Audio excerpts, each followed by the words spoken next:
সুপ্রভাত বন্ধুরা, এটা আজ আমার ব্লগের দ্বিতীয় দিন। তো ঘুম থেকে উঠলাম, ব্রাশ টাশ করলাম, জলখাবার খেলাম, জল টল খেয়ে তারপর দেখলাম আমার সোনাকে একটু রোদে দিচ্ছে মা আর আন্টি মিলে, কারণ রোদে খেলাটা বাচ্চাদের জন্য খুব ভালো।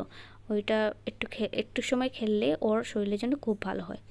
তারপর আমি বসলাম চা আর বিস্কুট নিয়ে, ভাবলাম আজকে লিকার চা আর বিস্কুট খাবো। তো একটু খেয়ে নিলাম, কারণ একটু তাড়াতাড়ি আজকে আমি উঠেছিলাম ঘুম থেকে, তার জন্য চাটাও খেয়ে নিলাম। তারপর দেখলাম মা বাজার করলো ওই সামনে থেকে, পালং শাক, তারপর বেগুন, টমেটো, বাথুয়া শাক। তো ওইগুলি দেখলাম খুব সুন্দর এবং তরতাজা। তো মা যখন ওকে নিয়ে খেলা করছিল, ভাবলাম যে ওই ফাঁকে মাকে একটু হেল্প করে দিই। বললাম যে সকালের রান্নাটা একটু আমি এগিয়ে দিই। তো ওই ভাত, ডাল, ভাজা এগুলোর যোগাযন্ত্র করতেছিলাম টুকটাক করে।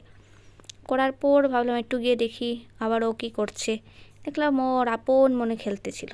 তারপর ভাবলাম ওই ফাঁকে আমি খেয়েও নিই, না হলে আর খাওয়া হবে না পুরোপুরি যদি কান্না স্টার্ট করে। তো ওই চুপচাপ গিয়ে খেলাম, মাকে বললাম তুমিও খেয়ে নাও ওই ফাঁকে।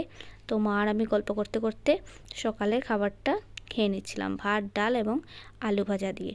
তারপর মা বসে পড়লো খাবার পরপরই কাঁথা সেলাই নিয়ে।